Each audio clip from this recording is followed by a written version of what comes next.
Shimla smart city में ride with pride सेवा। मुख्यमंत्री ने 2.91 करोड़ रुपए की 18 टैक्सियां लोगों को की समर्पित। आज से ही शहर में जनता को दे रही हैं अपनी सेवाएं। जल रक्षकों की टूल डाउन स्ट्राइक तीसरे दिन भी जारी। सरकार से अनुबंध कार्यकाल कम करने की मांग। बोले जब तक पूरी नहीं होंगी मांगे आंदोलन रहेगा जारी। मॉनसून सत्र में 9000 जल रक्षक विधानसभा पर बोलेंगे हल्ला। बड़सर में कांग्रेस की बैठक में कार्यकर्ताओं और महासचिव पवन कालिया के बीच हाथापाई। विधायक इंद्रदत्त लखनपाल ने पार्टी विरोधी कार्य करने के लगाए थे आरोप। बैठक के दौरान लखनपाल और कालिया के बीच भी हुई थी जमकर बहसबाजी। और मंकी पॉक्स को लेकर सोलन स्वास्थ्य विभाग पूरी तरह से अलर्ट। प्रदेश में मंकी पॉक्स का नहीं है कोई मामला। दुनिया के कई देशों में तेजी से फैल रहे मंकी पॉक्स मानव चेचक के समान एक दुर्लभ वायरल संक्रमण। नमस्कार, आप देख रहे हैं HP 24/7। मैं हूं आपके साथ परी शर्मा। शुरुआत करते हैं सूबे के मुख्य से। मुख्यमंत्री जयराम ठाकुर ने ओक ओवर शिमला में हिमाचल पथ परिवहन निगम को राइड विद प्राइड योजना के अंतर्गत स्मार्ट सिटी शिमला द्वारा प्रदान की गई 18 नई इनोवा टैक्सियां शिमला शहर के लोगों के लिए समर्पित की। लगभग 2.91 करोड़ रुपए की यह 18 गाड़ियां आज से ही शहर की जनता को अपनी सेवाएं देना शुरू कर। इस मौके पर मुख्यमंत्री ने कहा कि शिमला प्रदेश की राजधानी होने के साथ साथ एक प्रसिद्ध अंतर्राष्ट्रीय पर्यटक स्थल भी है। शिमला स्मार्ट सिटी ने शहर का रूप रंग बदला है और इस योजना के अंतर्गत यहां आने वाले पर्यटकों के साथ ही स्थानीय लोगों की सुविधा के लिए अनेक कदम उठाए गए। उन्होंने कहा कि राइड विद प्राइड टैक्सी सेवा के माध्यम से बुजुर्गों, महिलाओं, शारीरिक तौर पर अक्षम लोगों सहित स्थानीय निवासियों और यहां आने वाले पर्यटकों को परिवहन की ओर से बेहतर सुविधा उपलब्ध हो सकेगी। मुख्यमंत्री ने कहा कि हिमाचल पथ परिवहन निगम द्वारा राइड विद प्राइड टैक्सियों का पहले से ही संचालन किया जा रहा है और यह सेवा महिला, वरिष्ठ नागरिकों, रोगियों के लिए अत्यंत उपयोगी साबित हो रही है। उन्होंने कहा कि शिमला शहर में प्रतिदिन 3000 से अधिक यात्री राइड विद प्राइड टैक्सी सेवा उपयोग करके दैनिक कार्यों के लिए कर रहे हैं। Ride with pride HRTC Shimla के माध्यम से शिमला शहर में व्यवस्थित ढंग से हम बुजुर्गों के लिए कुछ पॉइंट से दूसरे पॉइंट तक पहुंचाने के लिए, आने जाने के लिए सुविधा दे सकें, महिलाओं को भी दे सकें और ऐसे लोग जो शारीरिक रूप से जिनको कठिनाई रहती है उन लोगों के लिए मदद कर सकें। उस दृष्टि से राइड विद प्राइड की आज बहुत बेहतरीन शुरुआत शिमला में हमने की है और मैं HRTC को बहुत बहुत बधाई देता हूं। 18 इनोवा गाड़ियां जो है आज राइड विद प्राइड के इस नारे के साथ यहाँ पर हमने समर्पित की है शिमला में और मैं समझता हूँ कि ये बहुत बड़ी एक एडिशन शिमला शहर के लोगों के लिए आने जाने की दृष्टि से भी और उसके साथ साथ में जो हमारे पर्यटक बाहर से आते हैं उनके लिए भी आने जाने की एक बहुत बड़ी सुविधा रहती है। अभी हाल ही में भाजपा से कांग्रेस में शामिल हुई ठियोग से पूर्व विधायक स्वर्गीय राकेश वर्मा की धर्मपत्नी इंदु वर्मा ने बुधवार को कांग्रेस कार्यालय में शक्ति प्रदर्शन किया। ठियोग विधानसभा क्षेत्र से सैकड़ों समर्थकों के साथ ढोल नगाड़ों के साथ कांग्रेस कार्यालय पहुंची और कांग्रेस प्रदेश अध्यक्षा प्रतिभा सिंह ने उनका जोरदार स्वागत किया। इस दौरान कांग्रेस के कार्यकारी अध्यक्ष हर्ष महाजन, विधायक रामलाल ठाकुर, विक्रमादित्य सिंह, अनिरुद्ध सिंह सहित कई अन्य नेता मौजूद रहे। लेकिन इस समारोह से ठियोग ब्लॉक कांग्रेस ने पूरी तरह से दूरी बना ली। ब्लॉक अध्यक्ष सहित ठियोग के अन्य कांग्रेस नेता इस समारोह में नहीं पहुंचे। ठियोग कांग्रेस इंदु वर्मा की पार्टी में एंट्री से खासे नाराज भी है और दिल्ली में कुछ नेता इसके खिलाफ पहुंचे। हालांकि कांग्रेस अध्यक्ष प्रतिभा सिंह ने इस तरह की कोई गुटबाजी होने से इनकार किया और कहा कि कुछ लोग दिल्ली गए हैं और अपनी बात रख रहे हैं। उन्होंने कहा कि इंदु वर्मा के पार्टी में आने से परिवार बड़ा है।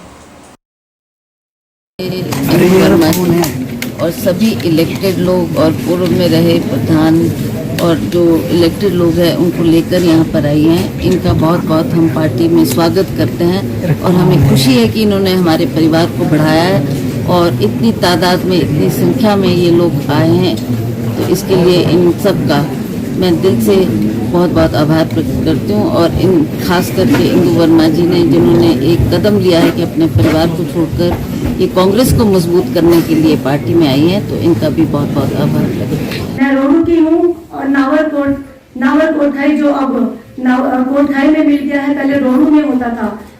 अब वहाँ का जो नावर क्षेत्र है टिक्कर, सबसे बड़ा एग्जाम्पल हरीश जनार्था जो मेरे भतीजे हैं वो यहाँ पर बैठे हैं। तो मेरा तो फैमिली बैकग्राउंड ही जो था कांग्रेस का बैकग्राउंड रहा है, तो मैं अपने आप को आज ये बहुत सौभाग्यशाली समझती हूँ कि आज मेरे पति राकेश वर्मा जी यहाँ पर नहीं है।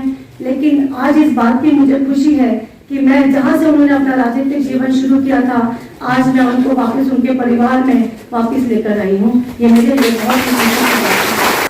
कांग्रेस प्रदेश अध्यक्ष प्रतिभा सिंह चाहे कुछ भी कहे, लेकिन उनके सामने कहीं भी कुछ भी हो जाता है। वहीं अगर आज की हम बात करें हमीरपुर जिला की, तो हमीरपुर जिला में भी कांग्रेस बैठक में आज जोरदार हंगामा देखने को मिला। बैठक के दौरान बड़सर ने पिछले कल हुई रैली को लेकर विधायक इंद्रदत्त लखनपाल के द्वारा जिला और ब्लॉक के 3 पदाधिकारियों पर पार्टी विरोधी काम करने की बात कही गई थी, जिसके बाद विधायक इंद्रजीत लखनपाल और कांग्रेस जिला महासचिव पवन कालिया के मध्य बहसबाजी शुरू हो गई।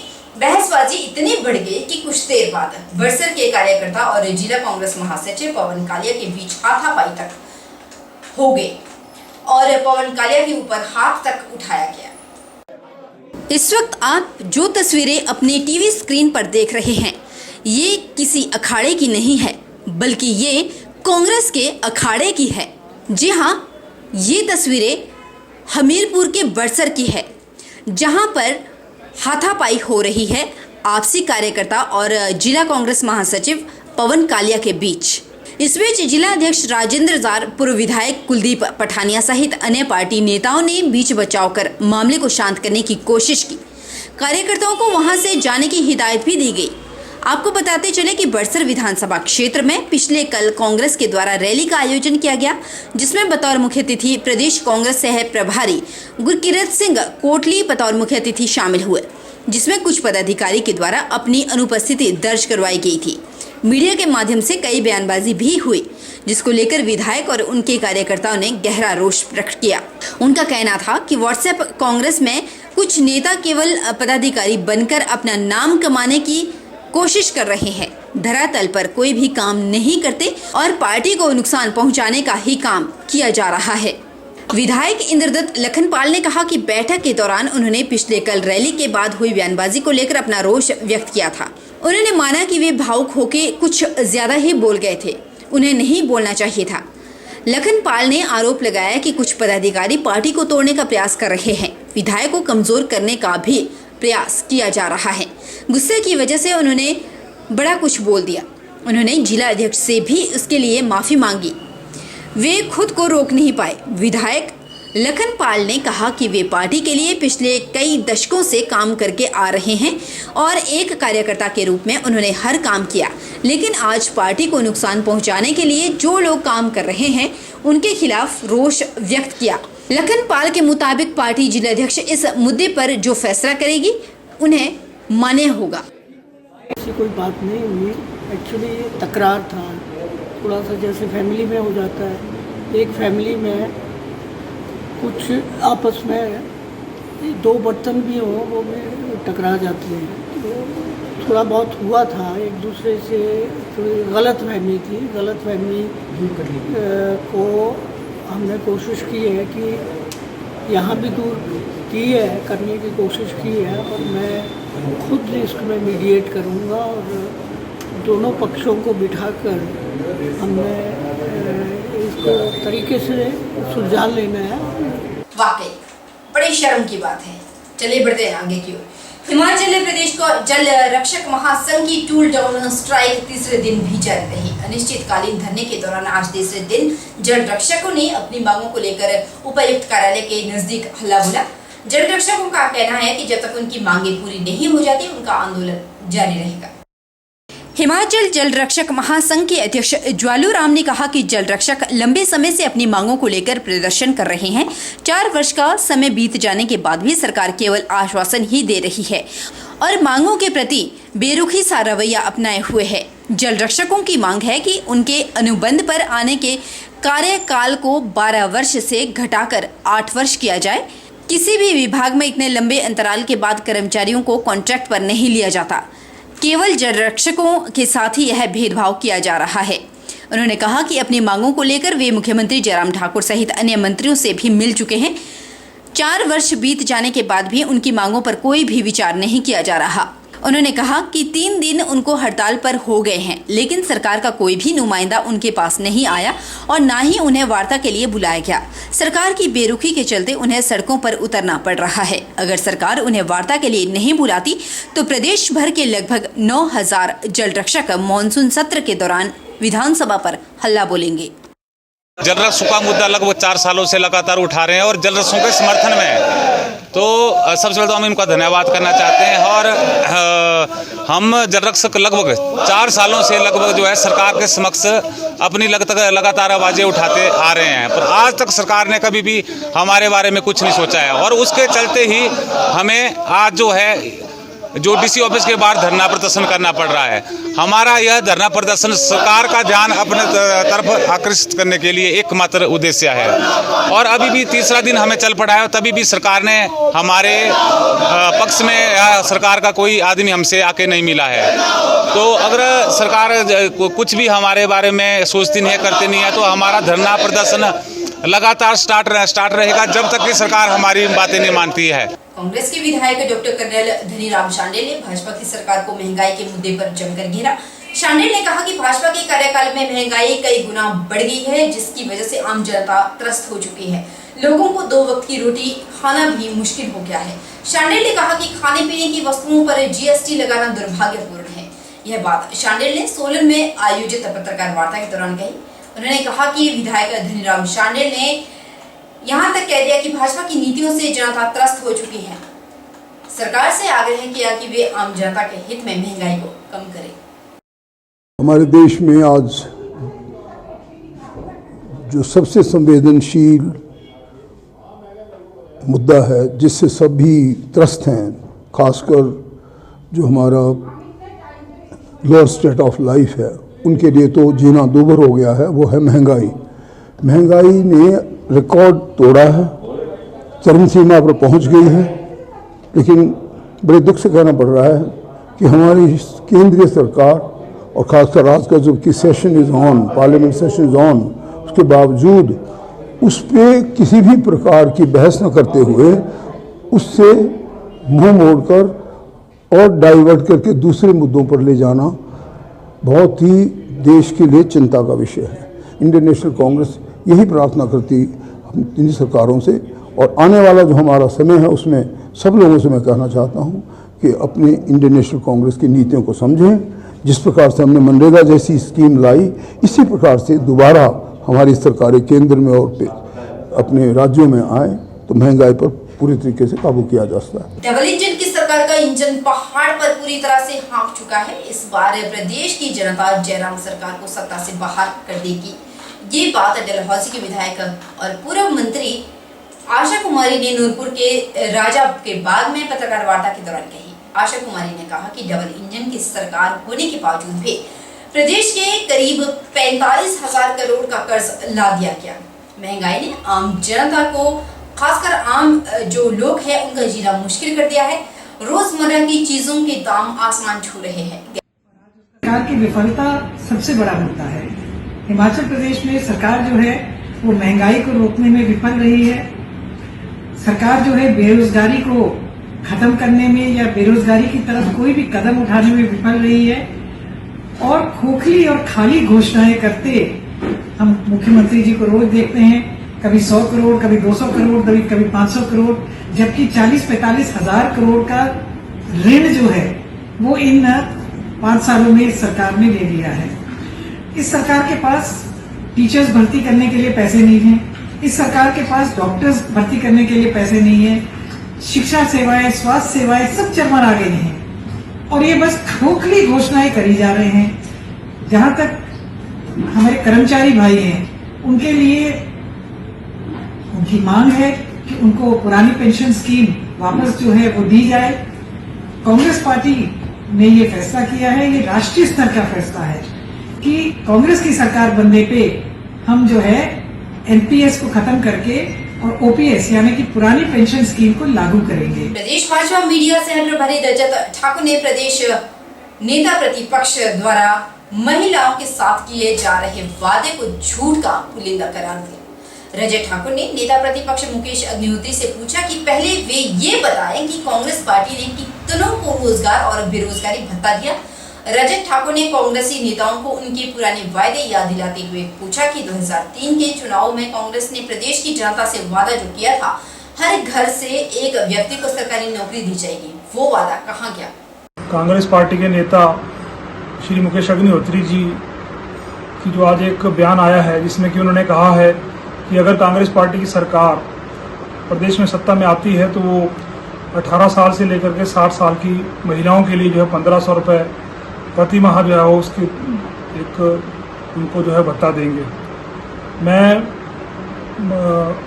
अग्निहोत्री जी से पूछना चाहता हूं कि पहले तो ये बताएं कि 2003 का जब चुनाव था तब भी कांग्रेस पार्टी ने एक घोषणा की थी कि प्रदेश के हर परिवार से जो है वो कांग्रेस पार्टी अगर सत्ता में आती है तो सरकारी नौकरी मिलेगी।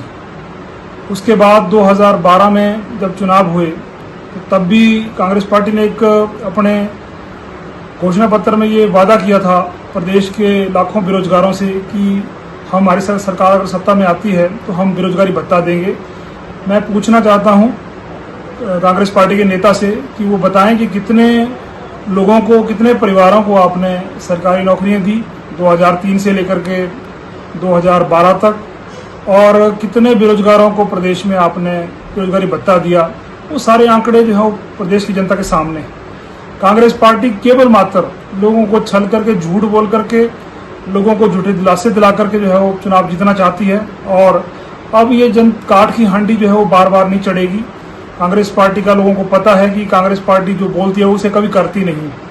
हरियाणा व हिमाचल की सीमा पर प्रस्तावित आदि बद्री बांध परियोजना से प्रभावित होने वाले भूमि मालिकों को मुआवजा राशि वितरित की गई। मुआवजा राशि वितरण कार्यक्रम में स्थानीय विधायक डॉक्टर राजीव बिंदल विशेष रूप से मौजूद रहे। मीडिया से बात करते हुए विधायक डॉक्टर राजीव बिंदल ने कहा कि मातर भेड़े गांव में आदि बद्री डैम बनाकर सरस्वती नदी को पुनर्जीवित करने का प्रयास राष्ट्रीय स्तर पर चल रहा है। इस डैम के निर्माण पर लगभग 260 करोड़ की राशि खर्च की जा रही है। डैम निर्माण पर सारा खर्च हरियाणा सरकार कर रही है, जबकि निर्माण कार्य हिमाचल प्रदेश विद्युत विभाग करेगा। डैम क्षेत्र में आने वाले 21 परिवारों की भूमि का अधिग्रहण कार्य कर लिया गया है। आज इन किसानों को 22 लाख रुपए प्रति बीघा के हिसाब से मुआवजा राशि वितरित की गई। उन्होंने कहा कि आज करीब 3 करोड़ रुपए भूमि मालिकों को चेक के माध्यम से वितरित किए गए। माता का मंदिर स्थित है जिसे मंत्रा माता के नाम से जाना जाता है, और यहाँ पर आदि बद्री के नाम से एक डैम बना करके सरस्वती नदी के प्रवाह को पुनर्जीवित करने का एक प्रयास राष्ट्रीय स्तर से चला हुआ है। इस कड़ी में लगभग 260 करोड़ रुपए की लागत से एक डैम का निर्माण यहाँ पर किया जाएगा। धनराशि हरियाणा सरकार खर्च कर रही है और हिमाचल प्रदेश का विद्युत विभाग इस डैम को लगाएगा। डैम लगाने से पहले लगभग 21 परिवारों की और भूमि जो डैम के अंतर्गत सबमर्ज होने वाली है, उन लोगों की राशियों का आज डिसबर्समेंट किया। फिरोजपुर के महू का भजन पेंटर रेहड़ी पर माता की फोटो और प्रकृति को बचाने का संदेश लेकर अपने 4 साथियों के साथ श्रवण अष्टमी मेले के दर्शन करने पहुंचे। हर साल ये यात्रा लेके आते हैं। ये 18वीं यात्रा है। ये इसमें आपने एक मैसेज लिखा हुआ सेव नेचर, उसका क्या मतलब है? यार मेरी मैसेज ये है, मैं वहाँ ही ना मकू में समाज के लिए कोई काम करता रहता हूँ। यहाँ भी इसके साथ साथ ऐसे क्यों कि ये बहुत ज़्यादा गंभीर मसला हो गया है, ज़रूरी हो गया है। इसका जितनी जहाँ मुझे टाइम मिलता है मैं इसका प्रचार करूँ, रोक लगाने। यहाँ रुकेंगे छोटे से ब्रेक के लिए। ब्रेक न्यूज पर फौरन लौटेंगे, बन रही हमारे साथ।